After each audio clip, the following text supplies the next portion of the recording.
We're looking at incest victims potentially giving birth to their own brothers or sisters. We're looking at doctors being jailed. We're looking at police questioning people about miscarriages. I mean, that is a police state. Michael, is that small government? Is that limited government? Because to me, it looks like that is limited. Yeah, it looks like Christo-fascist religious extremism. Christo-fascist religious extremism. Michael Knowles completely dismantles woke Brian Tyler Cohen in this heated debate over abortion as Brian Tyler Cohen gets into an emotional rant against Michael Knowles and the right over this issue, and Michael Knowles piece by piece just keeps breaking apart Brian Tyler Cohen's argument. Let's get in. The same people who warned that Roe was not in danger are now warning that same-sex marriage is not in danger, contraception is not in danger, interstate travel are not in danger. If we listen to these people, when they had promised us that Roe wasn't in danger, we wouldn't be in a country right now that's just had 50 years of precedent and a woman's right to her own bodily autonomy stripped away.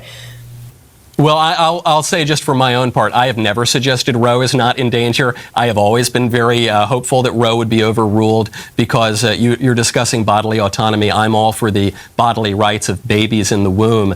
And after the Dobbs decision, of course, that didn't even protect the rights of babies in the womb. It simply returned the issue to the states where it had always been until this ridiculous decision in 1973, which is no more. All right. I mean, we're looking at more than 50 years of precedent. And you mentioned some of these cases, Griswold in 65, Eisenstadt in 72, Roe in 73, and Casey in 1992. All of that is precedent upon precedent. And, claiming that the court is only correct now, that it's following your specific political and or religious views shows that you're just interested in cherry picking decisions that comport with those views. Brian, are you familiar with the Dred Scott decision? Yes. The Dred Scott decision, which said that black people can never be American citizens. That was also Supreme Court precedent, right? Would you say that the court was right to overturn the Dred Scott decision? Here's the difference. This is the first time that the court has reversed a decision to take away rights, and it has stripped that right from half of the population. And the practical impact of that is that, in real life now, we're looking at a 10-year-old in Ohio who would have been forced to give birth to her rapist baby. We're looking at incest victims potentially giving birth to their own brothers or sisters. We're looking at doctors being jailed. We're looking at police questioning people about miscarriages. I mean, that is a police state. Michael, is that small government? Is that limited government? Because to me, it looks like that is limited. Yeah, it looks like Christo-fascist religious extremism. Christo-fascist religious extremism. The case you're referring to in Ohio, Brian, by the way, the 10-year-old who was reportedly raped, she actually, by the Ohio law, would not have been prevented from getting an abortion in Ohio, regardless of what you think about pro-life or pro-abortion. That she may have gone to Indiana, but she wouldn't have needed to. But furthermore, when you talk about rape and incest and all of that, that accounts for far less than 1% of all abortions. Statistically, 100% of abortions are elective abortions. I think those should be gotten rid of. And I think the Dred Scott analogy is important here, because the Dred Scott decision from the court said that black people are not really people and they can't be American citizens. And the Roe v. Wade decision from the court said that babies are not really people and their existence and their value depends simply on whether they're desired or not by their parents. And both of them are horrific, and it's very good that both were overturned. So when I see woke soy boys like Brian Tyler Cohen fighting so hard for, from this stance that, it's their autonomy and they just get to do whatever they want. It's like, bro, if you had a woman that was pregnant and you wanted to keep the kid and she didn't, she's taking away your right. Like, it's not just her involved. Like, she is not the center of all of this. Everyone has, some sort of importance in this whole, situation. So just giving full rights and full autonomy, to a woman, ignoring the man's decision and his importance, I don't agree with that. Like, I just don't. And I think Michael Knowles exactly hits it on the point, especially with the Dred Scott comparison, and that, you're trying to say these aren't people. Well, where's the line? Where exactly is the line at which point these become people, these become don't? Because this is always the problem with leftist arguments when they get into this reign, is like nothing's written in sand. There's no exact line. There's no exact point. Everything's always this malleable, organic thing that they can just mold to whatever suits them at, whichever point in time. But that's not how you make law, and that's not how it works in the real world. And they, again, to Michael Knowles' point, as he brings up about Brian Tyler Cohen's statements regarding, they always bring up the worst possible examples that they can. And as Michael Knowles pointed out, it's far less than 1%. So, and even at that, if they wanted to, they can just go to a different state. And on top of that, I don't think the federal government should be overarchingly telling all the other states what to do on this issue, which is what the Supreme Court decided and left this to the states' rights as it is enumerated in the 10th Amendment to the Constitution. So it's not really preventing any of these women from doing this. It's just saying it's a states' rights issue, and if you have to, well, okay, drive across the state line. But they always embellish this to the absolute 10th degree to make it so much worse. Like trying to say this is a police state? Really? What? You know, this used to be like a normal thing, and it wasn't a police state. Like, you do know that, Brian Tyler Cohen. I would assume and hope so. But let me know what you think so far in the comments. Leave a like. Let's get back in. If it's only just a small percentage rape and incest, that 1%, do you agree with an exemption for rape and incest then?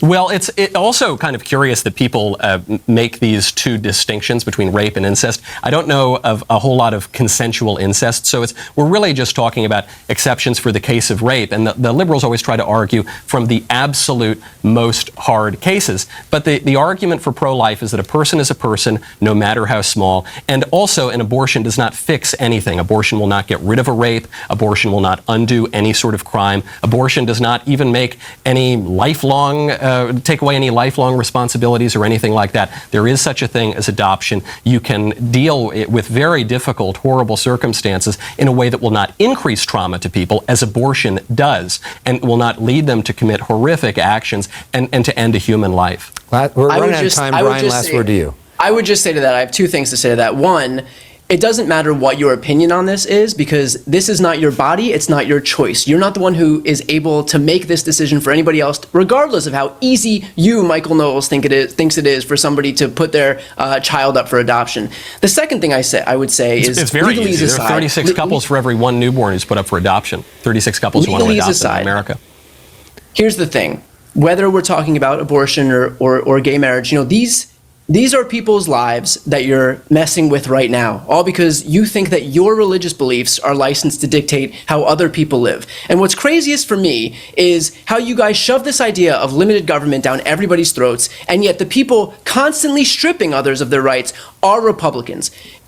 If you don't want an abortion, don't get an abortion. If you don't want a gay marriage, don't get gay married. If you don't want to read certain books from libraries, don't read those books from libraries. If you don't want to identify differently, then don't. But why should nobody get these things? With all of these things, if you don't want to commit a murder, don't commit a murder. Hold on, Michael. Let me just finish my point. With all of these things, you lose nothing.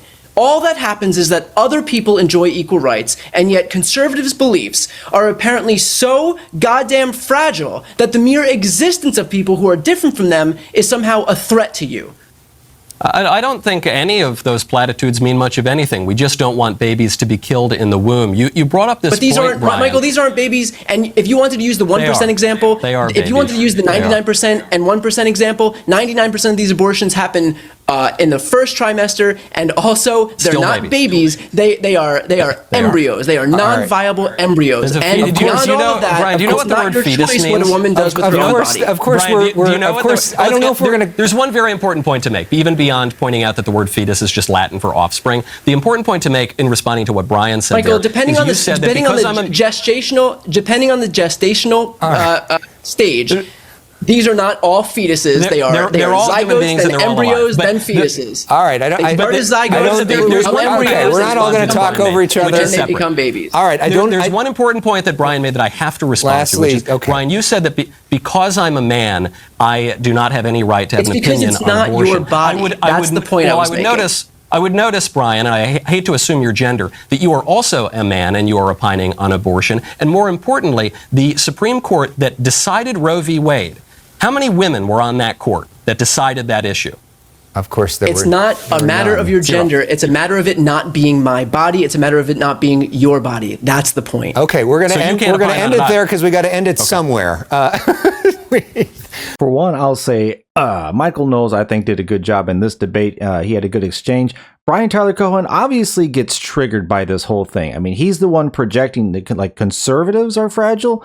Like, it's always the people freaking out, raging out, screaming, hooting, hollering, yelling.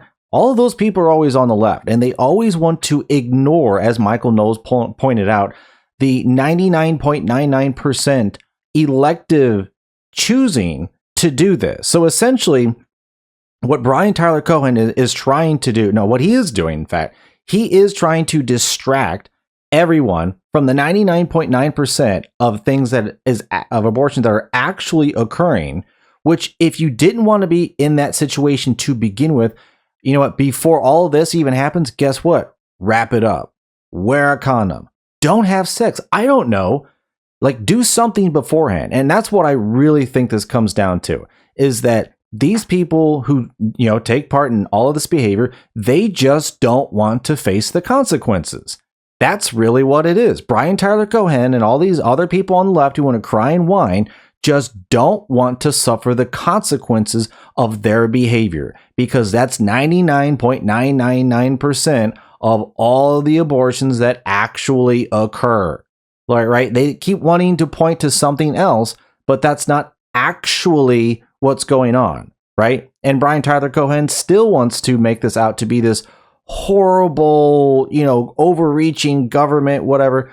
What are the facts, folks? You can still go to any of the blue states, you know, take care of whatever you need. It's not, you know, it hasn't taken away any rights in whatever states chose to, which means voted for, elected, and approved, you know, whether or not they're going to support this or not. So you're not really stopped. You can go to a different state. You still have access. Like, you can still actually get one if you really wanted to. And even in some states, there are instances where they do allow this to still be had. So those are the facts actually on the ground. But everyone on the left who got upset about Roe v. Wade, you know, getting tossed out, it was only a matter of time waiting to be happened. But folks, let me know in the comments what you thought about what Michael Knowles had to say to Brian Tyler Cohen about this issue. And thanks for watching. Take care, like and subscribe, and I will see you on the next one.